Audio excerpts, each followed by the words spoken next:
భాష భావితరాలకు అందజేయాలంటే అది ఇంటి దగ్గర నుంచే ప్రారంభం కావాలి. ముఖ్యంగా తల్లిదండ్రులు పిల్లలకు మన తెలుగు భాష దాని యొక్క వైభవం గురించి ఒక పద్యమో ఒక నీతి శతకమో అలా చెప్తూ ఉంటే వాళ్ళకి భాషా వైభవం గురించి తెలుస్తుంది. దురదృష్టం కొద్దీ ఇప్పుడు తెలుగు వాడకం తగ్గింది. తెలుగు వాడకాన్ని పెంచాలంటే ముందుగా ఇంటి దగ్గర నుంచి ప్రారంభం కావాలి. ఆ తర్వాత ప్రభుత్వాలు కూడా తెలుగులో విద్యాబోధన చేయకపోతే మాతృభాషలో గనక వాడు సరైన పునాది లేకపోతే ఏ భాష రాదు.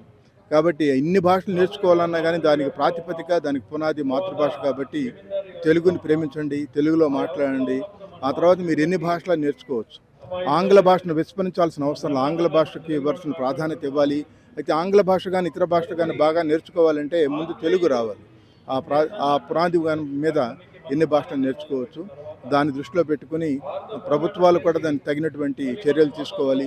అలాగే మన ఇంటి దగ్గర నుంచి, మన అమ్మ ఒడి నుంచే భాష యొక్క వైభవాన్ని మనం పెంచుకోవాలి.